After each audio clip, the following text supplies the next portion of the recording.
नमस्कार, मैं हूं आपके साथ अंकिता पाल। ब्रीडिंग की शुरुआत करते हैं। सूबे के कैबिनेट मंत्री प्रेमचंद अग्रवाल को उस वक्त गुस्सा आया जब शहरी विकास मंत्री डॉक्टर प्रेमचंद अग्रवाल डोईवाल में निर्माणाधीन मोचधाम के निर्माण कार्य का निरीक्षण करने पहुंचे और मोचधाम से वेस्टेज पानी की निकासी की ढाल को लेकर जब जवाब मांगा गया तो निर्माणाधीन संस्था नगर पालिका के जेई अखिलेश खंडूरी मंत्री महोदय के सामने अपनी सफाई देने लगे। तभी मंत्री ने फटकार लगाते हुए जेई से सही ढंग से निर्माण कार्य करने के निर्देश दिए, जिससे मोचधाम में गंदगी न फैले, मोचधाम में सफाई व्यवस्था बनी रहे और साथ ही एमडीडीए के अधिकारियों को मंत्री ने मोक्षधाम के सामने के पार्क का सौंदर्यीकरण के निर्देश दिए हैं।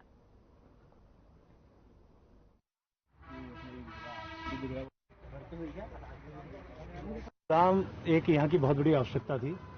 डोईवाला में जिस प्रकार से हम, चूंकि आप जानते हैं मैं डोईवाला का निवासी भी, पैदाइश मेरी यहाँ की है, और इस प्रकार की स्थिति बनती थी कि जब किसी की मृत्यु होती थी तो उसके लिए कोई ऐसी व्यवस्था यहाँ पे नहीं थी। बहुत पहले जब नगर पंचायत थी, मेरे चाचा चेयरमैन थे, मैं वार्ड मेंबर भी था, एक छोटा सा यहाँ टीन शेड था, लेकिन उसकी स्थिति बाढ़ से, पानी से वो लगभग क्षतिग्रस्त हुआ।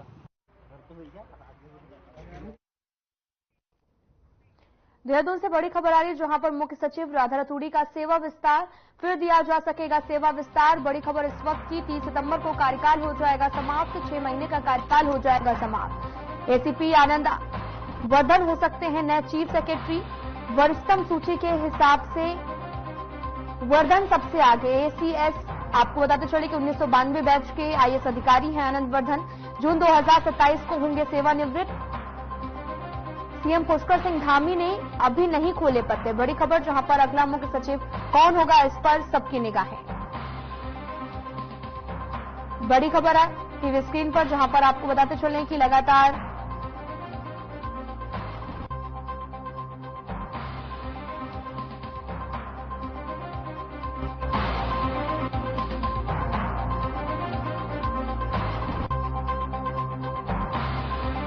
उन्नीस सौ 92 बैच के आईएएस अधिकारी हैं। 30 सितंबर को कार्यकाल हो जाएगा समाप्त। बड़ी खबर, जहां पर 6 महीने का कार्यकाल अब समाप्त हो जाएगा।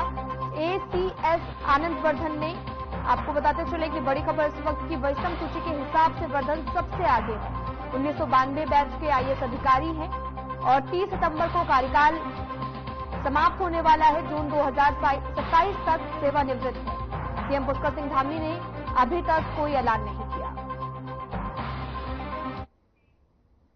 बद्रीनाथ धाम से इस वक्त की बड़ी खबर सामने आ रही है, जहां पर आपको बताते चले कि तप्तकुंड के निकट 2 लोगों के नदी में बहने की सूचना प्राप्त हुई। घटनास्थल पर रेस्क्यू टीम मौजूद है और इस घटना में एक व्यक्ति को रेस्क्यू भी किया गया है, जो अभी तक जो है वो ठीक है और दूसरे व्यक्ति की तलाश में रेस्क्यू लगातार जारी है। बद्रीनाथ धाम से बड़ी खबर, जहां पर तप्तकुंड के निकट नदी में 2 लोग बह गए हैं। रेस्क्यू टीम मौके पर मौजूद है। एक व्यक्ति का अभी तक रेस्क्यू भी कर लिया गया है। आपको तस्वीरें दिखा रहे हैं जो कि बद्रीनाथ धाम से हैं, जहां पर रेस्क्यू ऑपरेशन लगातार किया जा रहा है। एक व्यक्ति को सुरक्षा और करते हुए, रेस्क्यू करते हुए निकाल लिया गया है, जिसकी हालत अभी सही है और दूसरे व्यक्ति की तलाश अभी लगातार की जा रही है। रेस्क्यू टीम मौके पर मौजूद है, लगातार अभियान चलाया जा रहा है। और खबर चमोली से है, जहां पर तप्तकुंड के निकट नदी में 2 लोग बह गए हैं। एक को रेस्क्यू का कर लिया गया है और दूसरे व्यक्ति की तलाश लगातार जारी है।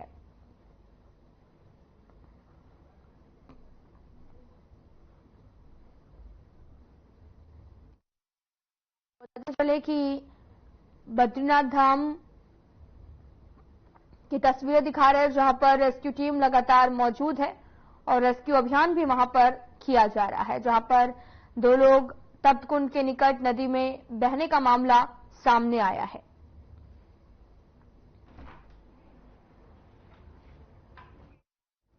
केंद्र सरकार की ओर से शुरू की गई प्रधानमंत्री जनजातीय उन्नत ग्राम अभियान के तहत जिले के जोशीमठ विकासखंड के माड़ा गांव का चयन हुआ है और जिलाधिकारी संदीप तिवारी ने बताया कि योजना से जिले के जनजातीय बहुल वाले इस गांव में जनजातीय समुदायों की सामाजिक आर्थिक स्थिति में सुधार की दिशा में महत्वपूर्ण काम होंगे।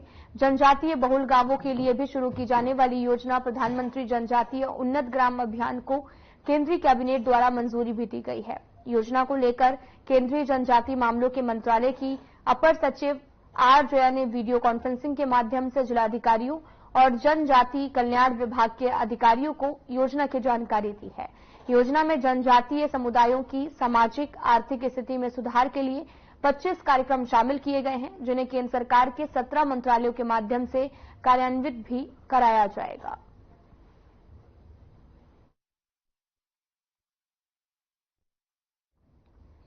माड़ा गांव का यहां पर चयन किया गया है। आपको तस्वीरें भी दिखा रहे हैं जो कि माड़ा गांव से हैं, जहां पर सुधार की दशा में कई तरह के कार्य यहां पर किए जाने हैं, जिसको लेकर लगातार प्रधानमंत्री जनजातीय उन्नत ग्राम अभियान चलाया जा रहा है। और इस दौरान आपको बताते चलें कि कई तरह के अभियान चलाकर इसका माड़ा गांव का चयन किया गया है।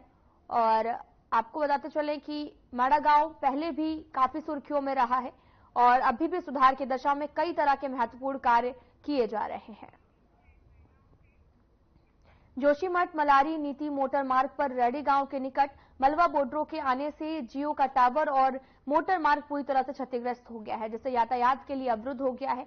मोटर मार्ग के अवरुद्ध होने से इस सीमांत क्षेत्र के करीब 17 गांव की आवाजाही जो है वो ठप हो गई है। आपको तस्वीरें दिखा रहे हैं जो कि चमोली से हैं, जहां पर जियो टावर मोटर मार्ग पूरी तरीके से क्षतिग्रस्त हो गया और आने जाने में अब लोगों को काफी दिक्कतों का सामना करना पड़ रहा है। दरअसल आवागमन को पूर्ण रूप से बंद कर दिया गया है। आपको तस्वीरें दिखा रहे हैं जहां पर करीब 17 गांव की आवाजाही ठप हो गई है। गांव के निकट मलवा बोल्डर गिरा है और जिसका वीडियो भी अब जमकर वायरल हो रहा है, जहां पर आपको तस्वीरें दिखा रहे हैं, जिससे यातायात भी अब बाधित हो गया है और जियो टावर मोटर मार्ग पूरी तरह से क्षतिग्रस्त हो गया है। आपको तस्वीरें दिखा रहे हैं जहां पर पहाड़ का बड़ा हिस्सा बीचों बीच सड़क पर गिर गया, जिसके बाद मार्ग अवरुद्ध हो गया है।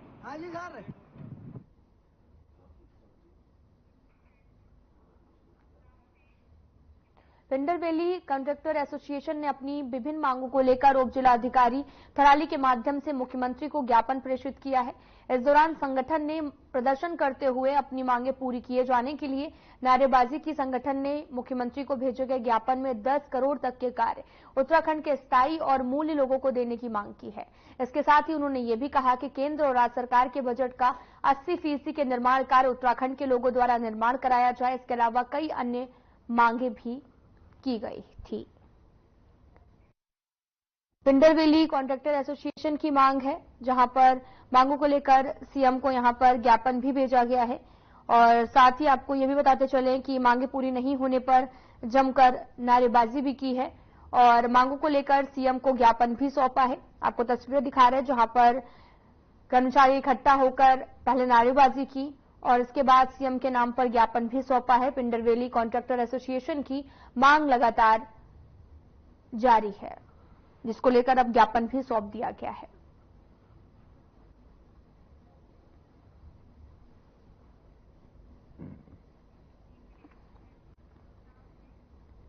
उत्तराखंड सरकार ने राज्य कर्मचारियों की तरह निगम निकाय प्राधिकरण कर्मचारियों को भी महंगाई भत्ते की सौगात दी है। सार्वजनिक निकाय उपक्रमों में काम करने वाले सभी कर्मचारियों को 4% महंगाई भत्ते का लाभ मिलेगा। ऐसे में राजकीय कर्मचारियों की तरह बढ़े हुए 4% महंगाई भत्ते का भुगतान निगम निकायों, प्राधिकरण, पंचायतों, स्वशासी संस्थाओं, उपक्रमों में काम कर रहे हैं और रिटायर्ड हो चुके कर्मचारियों को भी दिया गया है। जिसमें इसके अलावा मुख्यमंत्री पुष्कर सिंह धामी ने प्रदेश में तमाम विकास कार्यों के लिए वित्तीय स्वीकृतियां भी दे दी हैं।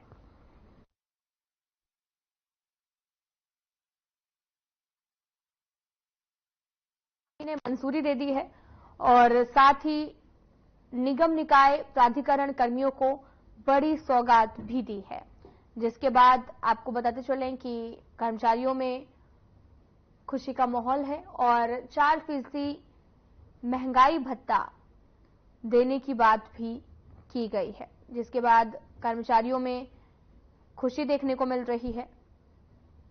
खबर देहरादून से है, जहां पर सीएम धामी ने बैठक की और कई महत्वपूर्ण चीजों पर चर्चा की गई। निगम निकाय और प्राधिकरण को काफी बड़ी सौगात भी दी गई है। खाद्य मंत्री रेखा आर्य ने प्रदेश में चल रही केंद्र एवं राज्य पोषित योजनाओं एवं अन्य गतिमान विभागीय योजनाओं और कार्यक्रमों के संबंध में समीक्षा की है।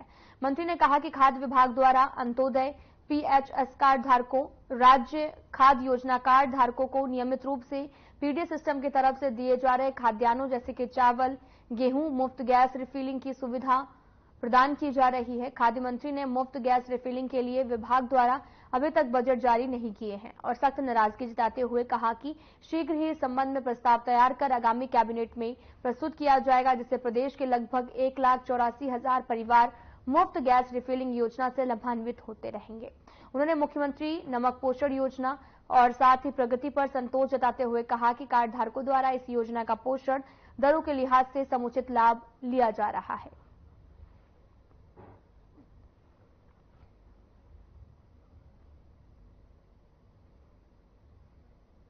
आपको बताते चले कि मंत्री ने अधिकारियों को निर्देश दिए हैं। केंद्र एवं राज्य पोषित योजनाओं पर बैठक भी की गई है और साथ ही आपको बताते चले कि खबर देहरादून से है। खाद्य मंत्री रेखा आर्य ने समीक्षा बैठक की है और समीक्षा बैठक करते हुए उन्होंने खाद्य विभाग को कई तरह के केंद्र एवं राज्य पोषित योजनाओं पर ये बैठक ली गई और कई तरह के कड़े निर्देश भी दिए गए और जो भी खामियां पाई जा रही उन्हें दूर करने के लिए तत्काल निर्देशित भी किया गया है। देखिए, खाद्य विभाग की अंतर्गत जितने हमारे चाहे हमारे पीएचएस कार्ड धारक है, चाहे हमारे अंत्योदय कार्ड धारक है, चाहे हमारे राज्य खाद्य योजना के कार्ड धारक हैं, उनको पीडीएस सिस्टम से दिए जा रहे हैं, चाहे वो गेहूं हो, चावल हो, चीनी हो या मुफ्त गैस रिफिल के अंतर्गत उनको गैस प्रोवाइड करना हो, उन सब की आज जो है समीक्षा की गई है और जिसमें चूंकि अभी अंत्योदय परिवारों को जो मुफ्त गैस रिफिल किया जाने के लिए जो संबंधित बजट उसमें जारी किया जाना था वो अभी तक जारी नहीं किया गया है। इसको लेकर विभाग से नाराजगी भी व्यक्त की है और चूंकि 25 तारीख की कैबिनेट है तो ये भी निर्देश दिया है कि शीघ्र जो है फाइल की मूवमेंट इतनी तेज की जाए कि हमारी 25 तारीख की कैबिनेट में वह आ सके। युवा कल्याण मंत्री रेखा आर्य की अध्यक्षता में बैठक हुई है। बैठक में पीआरडी जवानों के रजिस्ट्रेशन एवं प्रोत्साहन राशि संबंधी युवक एवं महिला मंगल दल को स्वावलंबी बनाने के संबंध में महत्वपूर्ण विषयों पर चर्चा की गई। युवा कल्याण मंत्री रेखा आर्य ने कहा कि सीएम पुष्कर सिंह धामी के द्वारा पीआरडी जवानों के लिए की गई घोषणाओं में से अधिकांश घोषणाओं के शासन देश और सितंबर महीने में निकला है, जिसमें उनके 4 धाम यात्रा के दौरान 50 रुपए प्रोत्साहन राशि देने का शासन आदेश दिया हुआ है। पोर्टल के माध्यम से पीआरडी जवानों को पंजीकृत करने की प्रक्रिया भी चल रही है। पूर्व में विभाग के द्वारा विज्ञप्ति भी जारी की गई, जिसमें 20 अगस्त तक पीआरडी जवानों को पोर्टल में पंजीकृत कर उनके दस्तावेजों को ऑनलाइन प्रक्रिया में शामिल करने के लिए आखिरी समय दिया गया था। साथ ही सचिव को मंत्री रेखा आर्य द्वारा पीआरडी संगठनों से बातचीत कर पंजीकरण की तिथि को बढ़ाने के लिए साथ में ही पीआरडी जवानों को अंतिम अवसर प्रदान करने के निर्देश दिए गए हैं।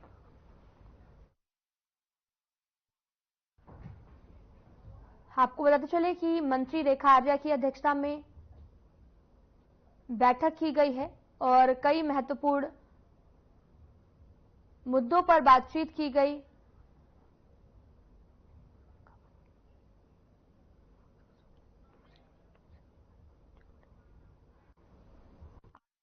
रेखा आर्य की अध्यक्षता में बैठक आयोजित की गई, जहां पर कई महत्वपूर्ण मुद्दों पर बातचीत भी की गई है और साथ ही आपको यह भी बताते चले कि मंत्री रेखा आर्य ने कई तरह के दिशा निर्देश जारी किए और कई महत्वपूर्ण विषयों पर उन्होंने चर्चा भी की है कि प्रदेश में जल्द युवा आयोग का भी गठन करने की बात की गई है। आज प्रांतीय रक्षक दल और युवा कल्याण विभाग की समीक्षा की गई, जिसमें खासकर हमारे पीआरडी जवानों के लिए अद्यतन क्या क्या व्यवस्थाएं हमारी संचालित है।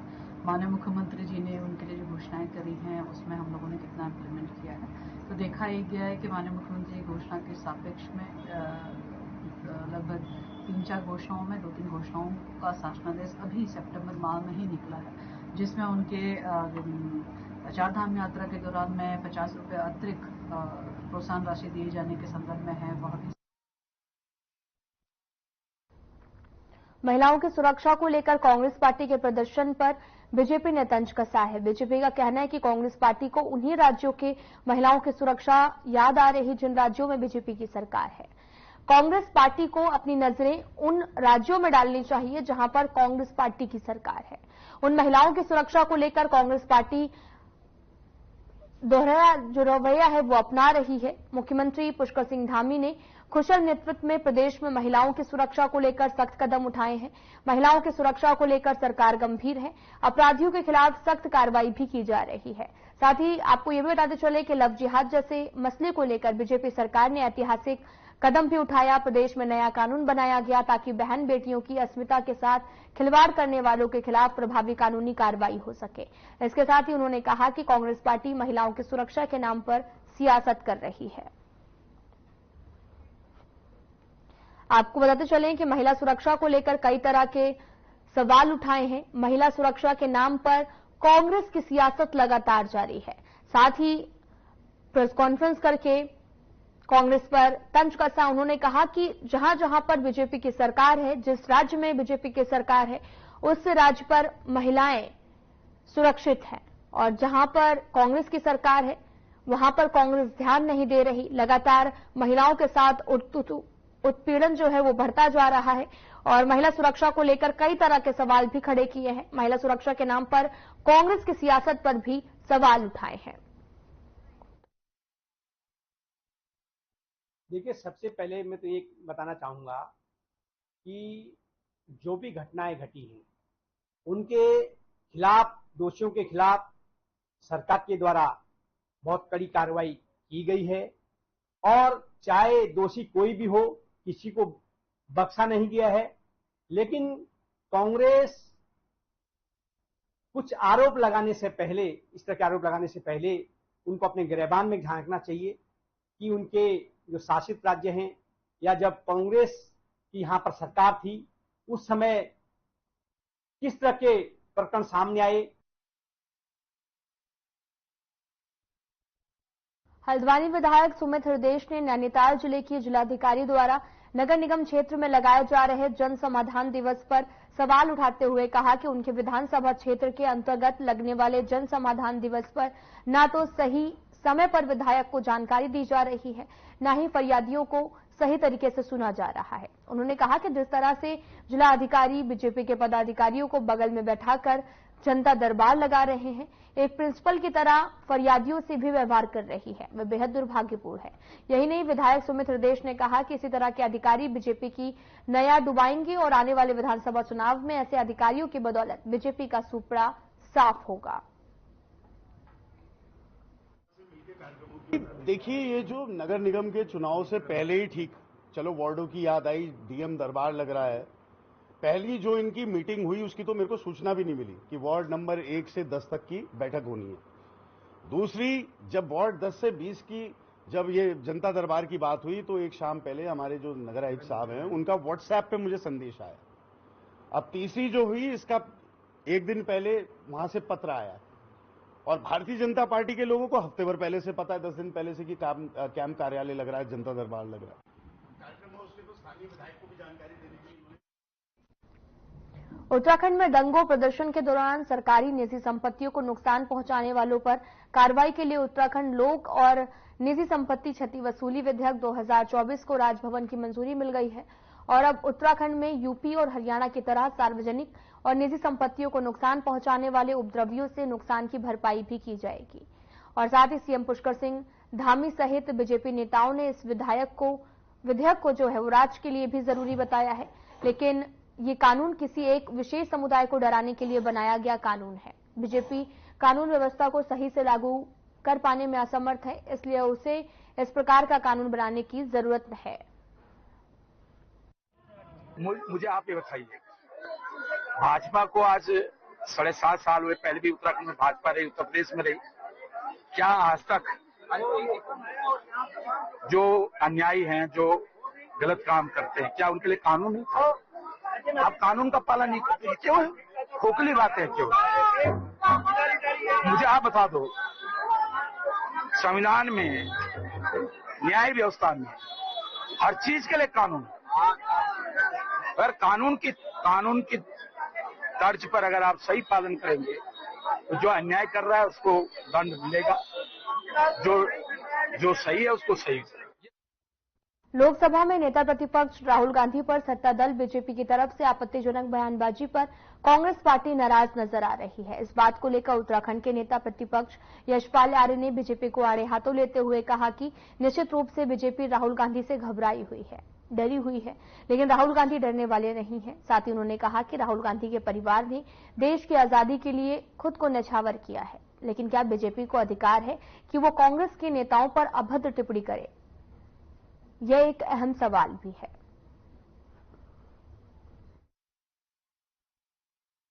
निश्चित रूप से आज भाजपा डरी हुई है, घबराई हुई है हमारे नेता राहुल गांधी जी से, लेकिन राहुल गांधी जी डरने वाले नहीं हैं।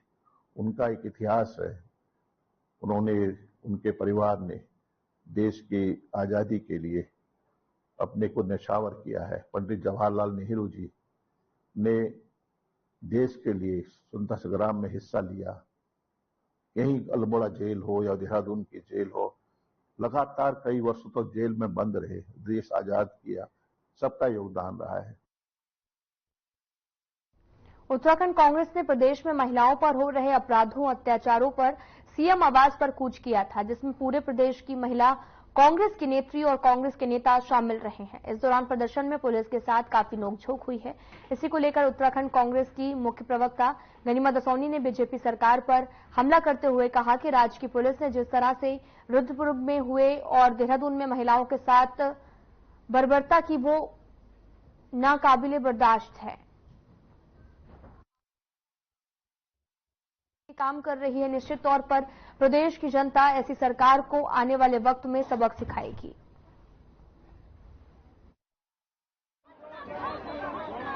बिल्कुल होनी चाहिए प्रेस वार्ता। हम भी सुनना चाहते हैं कि हमारा सत्तारूढ़ दल आखिर क्या सोचता है। मुख्य विपक्षी दल की महिलाओं के साथ जो व्यवहार कल हुआ है पुलिस प्रशासन के द्वारा, ये मैं बार बार कह रही हूं, हमारी पुलिस ऐसी थी ही नहीं। कहीं ना कहीं से कुछ तो माइंड चेंज किया गया है, कुछ ना कुछ इशारा हमारे पुलिस प्रशासन को मिला है। जो रुद्रपुर में मेरी महिला अध्यक्ष के साथ हुआ वो नाकाबिले बर्दाश्त है। उस महिला अध्यक्ष को एक गुड्डे गुड़िया की तरह आप फुटबॉल की तरह खेलते रहे। उसके साथ आपने ना उसके पद का ध्यान रखा, ना उसके महिला होने का ध्यान रखा। आप क्या सुरक्षा दोगे महिलाओं को? दक्षिण के तिरुपति बालाजी मंदिर में प्रसादम के नाम पर उठे विवाद के बाद में उत्तराखंड के चारों धामों में भी प्रसाद के नाम पर मिलने वाले भोग को लेकर कई लोग सवाल उठाने लगे हैं। बद्री केदार मंदिर समिति के अध्यक्ष अजेंद्र अजय ने कहा, उत्तराखंड में चारों धाम में कहीं पर भी प्रसाद के रूप में लड्डू नहीं मिलते हैं। साथ ही उन्होंने कहा कि उत्तराखंड में सभी धामों में प्रसाद के रूप में सूखा प्रसाद दिया जाता है। इसके अलावा इतिहास के तौर पर BKTC ने भी सभी पदाधिकारियों और मंदिरों की प्रबंधन समितियों को अलर्ट रहने के लिए कहा है। देखिए, हमारे यहाँ जो भी प्रसाद वितरित किया जाता है सभी मंदिरों में, प्रमुख मंदिर है, बद्रीनाथ जी है, केदारनाथ, वहाँ पर सूखा प्रसाद वितरित किया जाता है। चने की दाल होती है, मेवा होते हैं, ड्राई फ्रूट्स होते हैं और चौलाई के लड्डू बद्रीनाथ धाम में प्रसाद में वितरित किए जाते हैं, लेकिन उनमें भी किसी प्रकार से तेल, घी इत्यादि का प्रयोग नहीं किया जाता है।